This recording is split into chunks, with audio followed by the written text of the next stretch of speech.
Hello, everyone, and welcome to another K&D Books launch. And today we have the amazing Stephen Lusty. Welcome, Stephen. Hi, Karen. Hello, everybody else. How you doing? You're over on the other side of the world, Stephen, over in Yes, Northern yes. Ireland. This is a problem. When you get two Irish people that talk to one another, you don't know which part of the world they're in because we're everywhere. We hope that you can understand us because Yeah, once people get talking, we can get talk a little fast. But we are yeah, here today to celebrate the launch of The Leopard, the Zebra, and the Giraffe. We will talk about that title in a moment. But it's a very important book and a really great read for so many levels. But the subtitle is Depression, Breakdown, Discovery, and Recovery. So that'll give you a bit of insight into the depth of this book and the importance of it. So, first of all, I want to thank you for taking the time to write the book, Stephen. It's, yeah. It's a you know, pleasure. it's definitely a labor of love. Yeah. Well, it always is. I discovered through the process, I discovered a love of writing. I've been an engineer all my days and writing technical reports and things that just make lists of facts. Throughout this book, I actually discovered that writing was actually fun. It was part of the therapy process, but I find it to be enormous fun, and I'm continuing to do it, which is great. Yeah, it is. It is fun, even if you're talking about, really deep subjects. It is that you can articulate something, share your own experiences, and connect with the reader. Like that is something really, it's one of those gifts in life, isn't it? Yeah, yeah, it's been All fun. right. So, can you share with us a little bit about the journey? And I'm just going to prefix this with I heard about this book in 2019 at Crum Castle. I heard about you and about this book and how important it was going to be. And then we connected sometime after that, I believe, in 2020. So, can you Yeah, share the journey? Just, obviously, you could talk about this for an hour, but, yeah. in about 10 minutes. Well, yes. Thanks, Karen. So, hi, I'm Stephen Lusty. For anybody that doesn't know me, I'm an engineer. I'm an industrialist. I've had a long career spanning the tech industry, going back to the early 1980s, and I've had a wonderful career. However, I came to sort of a crunch, several crunches along the way, but really in about 2017, I had what I tried to explain to people was a bit of a breakdown. I'd had a number of stresses that were building up. I wasn't in the position to deal with them. My brain was all foggy, and I fell apart and made a mess of my world. So I spent a period of time just not getting out of bed, feeling very depressed, dealt with guilt and shame and pain.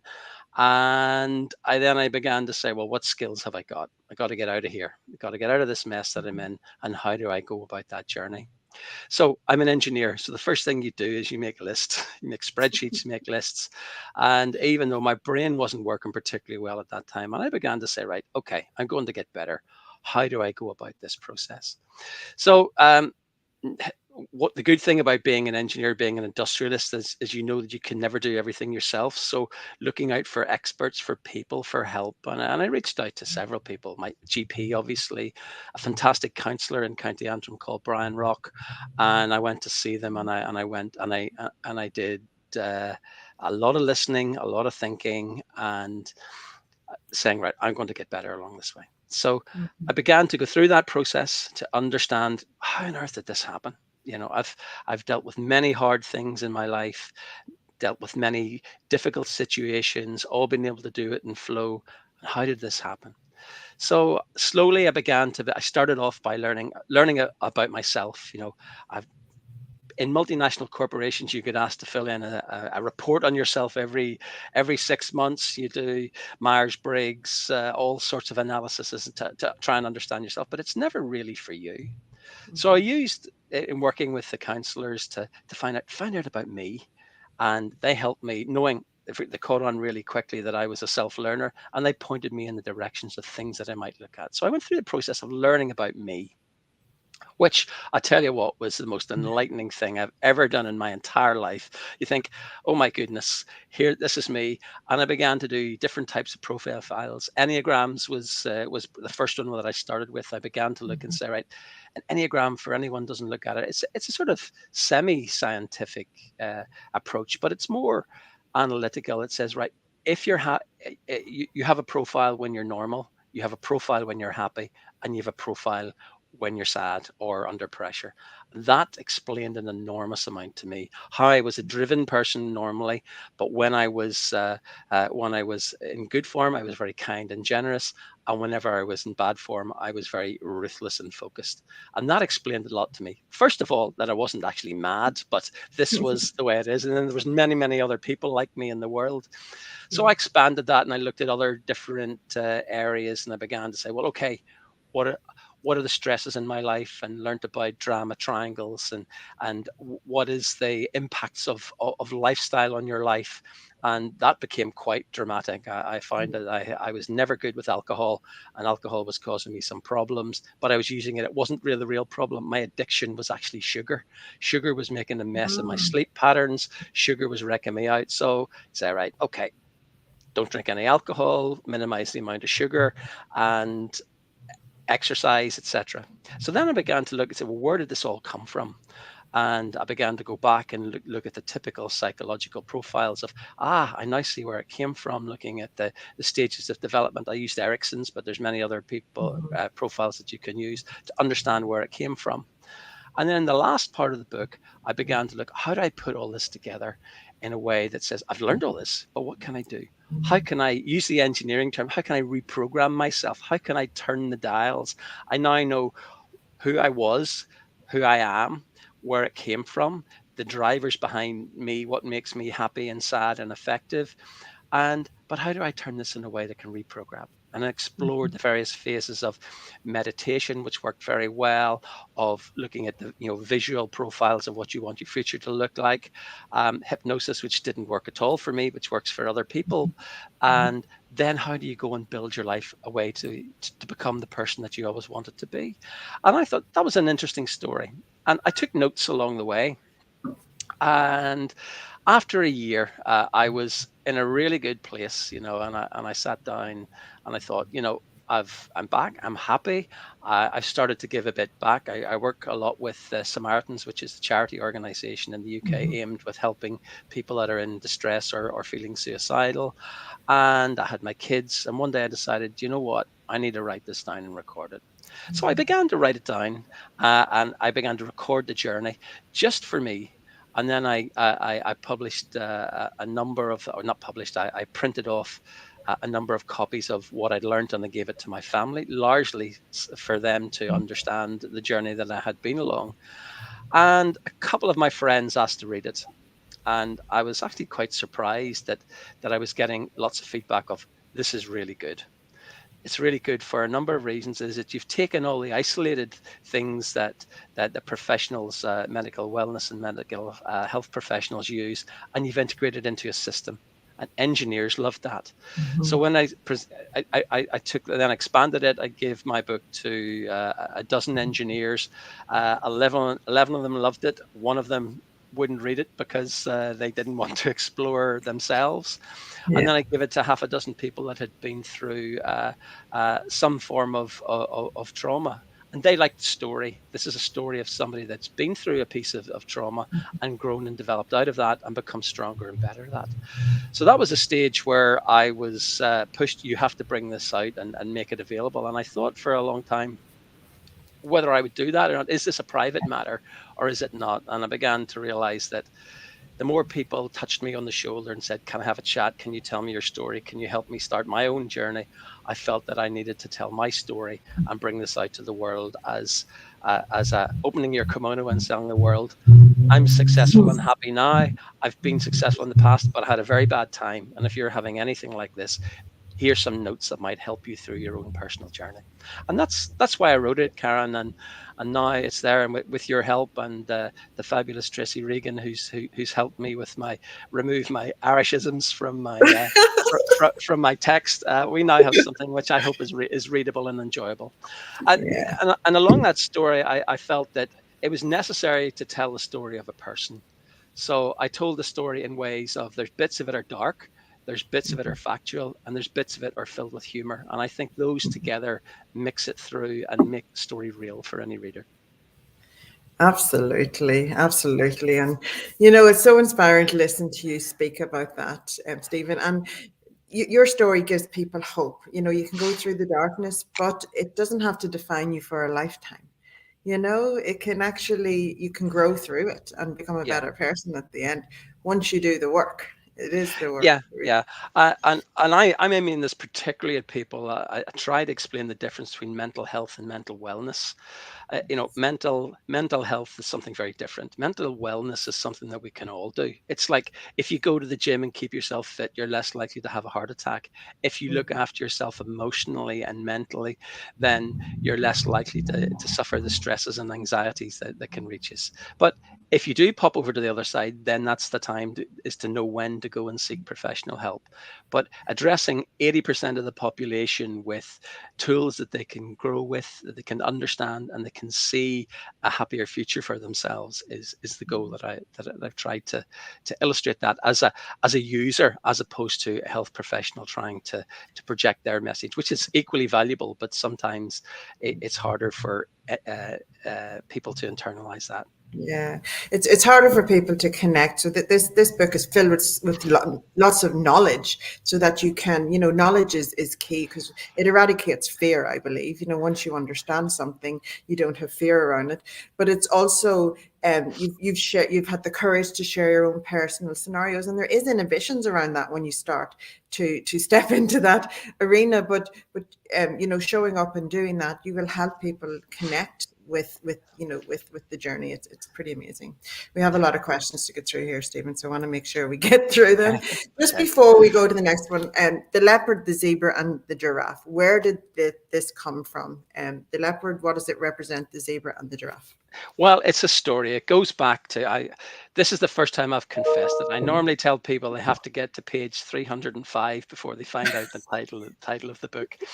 It goes It's a, back it's to a, a time I was in Africa. I was in safari in Africa, and we had this wonderful tour guide, a Kenyan guy called Baston, who drove us around all the estates or all the game reserves of Kenya. And we were in, I think it was the Amboseli National Park, and he every night he used to tell us a story. He used to tell us a fantastic story, of which very few of them were true. But he was an enormous entertainment. You know, there's no TV, there's no internet, there's just a campfire and your guest.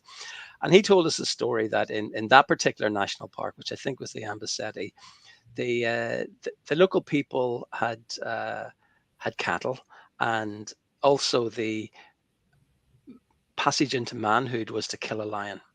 So trying to take care of their cattle and the growing population meant that there was very few lions there, but there was lots of leopards. Now leopards are I've seen very few of them in my trips to Africa, but you see lots of lions. And he told the story that because there was very few leopards or very few lions, there was lots of leopards, and they're hard to spot. So the zebras and the giraffes, they now herd together, and the zebras can see through the grass to spot the leopards, and the giraffes can see over the grass to spot the leopards, and they look after each other. And then linking that back to a saying that was said to me many times: can a leopard ever change its spots? And the story goes that the leopard doesn't need to change its spots. If you've got black patches on orange skin, you can be a leopard and hunt the zebras, or you can be a giraffe and protect the zebras. So this is the metaphor of moving from one animal to another by changing your behaviors and not necessarily changing everything about you. Yeah, it's an amazing analogy. I just love it. Yeah. Thank you for explaining that. And let's just talk about the 305 pages, because there is 400 and something odd pages in this book, guys. You know, it's filled with amazing content. So you're not going to be bored in this book, honest to goodness. Now, talking about the leopard, the zebra, and the giraffe, Stephen, can you share with Yeah. me, why is this book different to other books? Well, when I began to do my research, I was finding lots of really interesting tools. I mentioned some of them earlier on: enneagrams and drama triangles and personality profiles, but I didn't find anything that linked them together. And what I was able to find here, I've talked about the three different types of personality that I saw in myself, of the normal, the happy, and the stressed. And I was able to see I behave in a drama triangle, in a difficult situation, in a different way in each of those. I behave in a relationship scenario in a different way to each of those. My lifestyle choices, my exercise, my meditation, it all is related together. And I could say this is a systems level problem. So looking at it from an engineering perspective, it seems very obvious, but I hadn't found anyone before that had knitted these things together in a systems approach. And when you look at it that way, that's why I thought I can actually explain this to engineers, because you can each individual thing is very valuable, but when you put it together, it's much more powerful. And that's why I brought the story out and told it in the way it is. And as you go Yeah. through the book, it sort of links of it builds upon those three profiles and how you behave in each of those three modes as you begin to explore the wider aspects of yourself. Amazing, amazing. And you use humor so well, in the book, and humor is so important. And the question is, at times you use lots of humor in your book when talking about very serious subject. So, what is the reason behind that, Stephen? Um, well, we both grew up in Northern Ireland in the 60s, 70s, and 80s. I think black humor is maybe something that's in the it's in the Yeah. Irish psyche, and being able to look at situations and laugh at them makes them real. It allows you to explore depths with people further than you would normally go before. If you talk about something that's totally difficult, then it usually there's a blocker. But if you begin to explore some of the funny elements along the way, and and there's that way, and it's a cultural thing. The other point is that when you have a difficult situation, or indeed a happy situation, it's never totally binary. There's always shades of gray, and you can have a bad day and still laugh, and you can have a good day and still feel a little bit bad. And it's Yeah. knitting that two together that I think makes it real. Certainly in the culture of the Anglo-Saxon culture, and especially in the Irish culture, and dealing with it, and it helps in telling the story. It does. It helps. It helps to soften, doesn't it? Yeah, The yeah. message, but the Uh, important message. and the other thing is of keeping interest. As Yeah. a vice president of marketing, I was never shy of bringing some jokes and humor into my presentations, because it keeps the interest. Every 5 slides, you tell a joke, and someone will pay attention for at least the next 2 or 3 slides.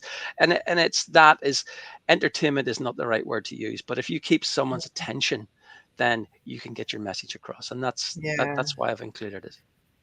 It's engaging and also refreshing. It's Yeah, yeah, refreshing in a book that can sometimes yeah, be heavy. yeah. So, you talk about the tech industry. What are the challenges facing tech staff these days? Because that's changed dramatically over the years. Yeah, So, yeah. Well, tech's a wonderful industry. I would recommend anybody to go into it. It's been a wonderful industry, and been very good and kind to me. You're never bored. There's something new happens every day. But with the way it's working at the minute, there's massive changes. Your product can be launched one day and be obsolete in 4 months later. You're continually lots of pressures coming directly into the tech world from sales, marketing, products, and everything happens so fast. So the ability, everything's spinning, it can happen very fast. You're under pressure. You can go obsolete in your own skills if you don't look at it, and that, if not treated correctly, creates pressure that goes along with that excitement.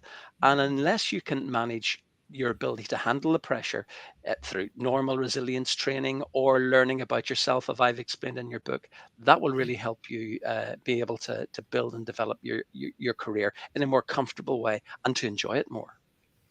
amazing. Absolutely. So, Stephen, lots of people are reading your book. What do you ask of your readers? What would you like them to action? Well, first of all, any reader that I'd ask for three things. One is to begin to look at themselves and say, do I need any help? Do I need to adopt any of the things that I've learned in the book, or do I need to explore more things that are relevant to me, and to take their own action plan?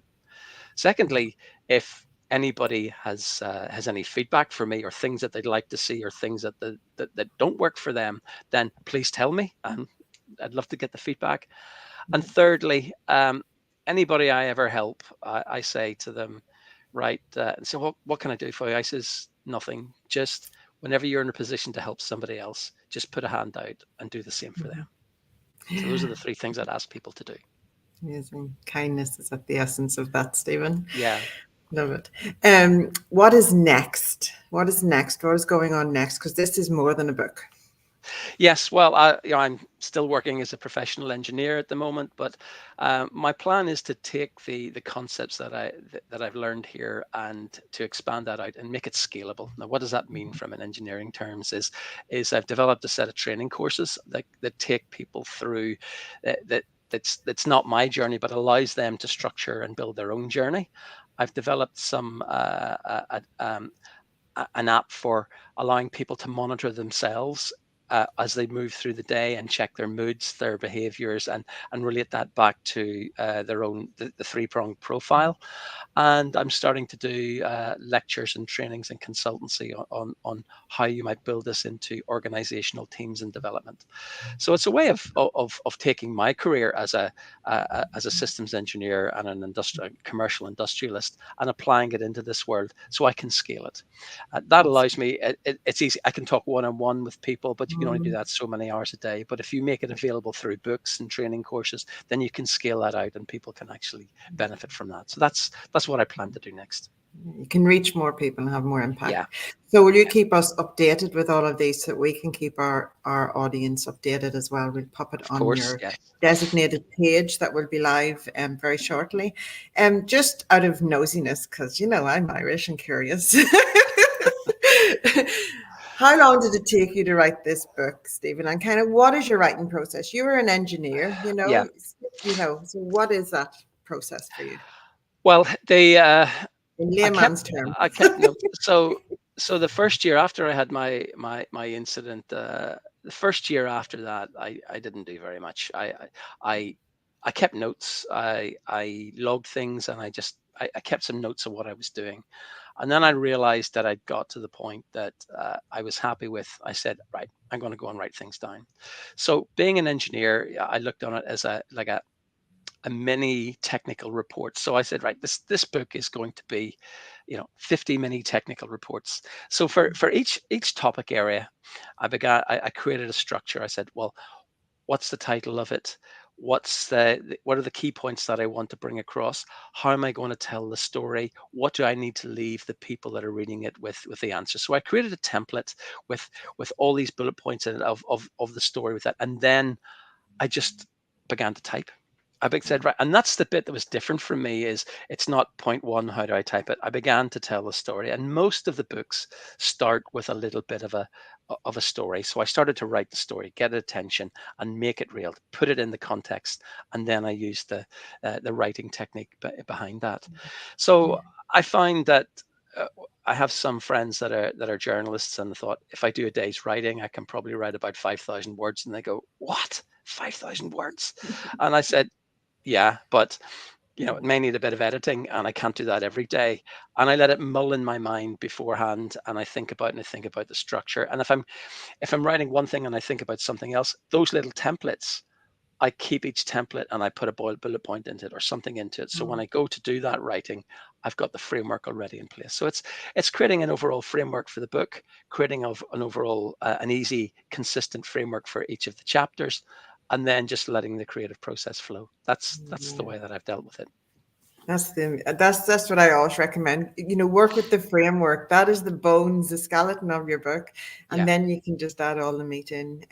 Because you have it all within you, and anything you need to beef up, you can do that with research and whatever. yeah, But yeah, primarily, you have it all, and these lived experiences. You wouldn't have been able to write the book that you've written had you not lived had the experiences that you've had, and to come through what you've come through in 1 year is phenomenal, yeah, really and truly. yeah, So yeah, it's important to share that as yeah, well. So yeah.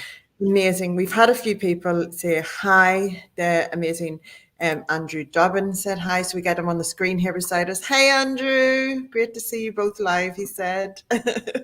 And Lisa Benson popped in to say hi as well. That's exactly what she was going to ask. I must have asked a really good question at that point, so we just. Well, they're both asking questions about my fish. You know, fish is something that's Yes. been always in part of my life. I keep tropical fish. I go fishing and I collect Victorian, Edwardian, historical taxidermy, and these are all. I didn't catch any of these. These are all old fish, so I'm not that good a fisherman. But I love them. They're phenomenal. But it is like it's really eye catching behind you. Amazing. I'm glad that Andrea asked that. Amazing. Well, everyone, and thank you, Stephen. Is there anything else you want to add, or anyone you want to thank us? Because we are on launch day, so why not thank the people behind you who Well, supported you? there's many people. There's yourself, Karen, and of course Tracy Regan, who did um, the editing, and Matilda, who's been working closely with us on the PR side. Three people particularly on the early editing side. Graham Smith and Eileen Garrett and Joan Tully have helped me a great deal. Andrew, who's on here today, has been a great supporter through his business network as well, so I'd like to thank him as well. And also special thanks to my partner, Patricia Davidson, who just happens to be a psychologist. So I think as you go through this activity and you meet someone as a psychologist, and she was able to, she's never involved in any of the therapy I've been involved in, but she's great at understanding the concepts that I put forward without rolling her eyes, and she's been an enormous help and support to me on that one, and the rest of my family. You know, it's I now have a very happy and balanced relationship with all the members of my family that I love dearly, and they've been great for me for this one. It's the reason to live, and I find that through the journey of this process is that friends and family and loved ones is a theme that comes across in the book, and post the book I have tattooed on my arm as well. So that's Yes. actually the reason to do that, and I'd like to thank all of them. Amazing, amazing. It goes to show the conversation is powerful, Yeah, isn't it? yeah, Whenever you talk and you share, it's powerful, and that deeper yeah, understanding reconnects, and it's wonderful. yeah, So amazing. Lisa has popped on and said she was intrigued by the title, but her question was answered. Congratulations, Stephen. There we yeah, go. yeah. See?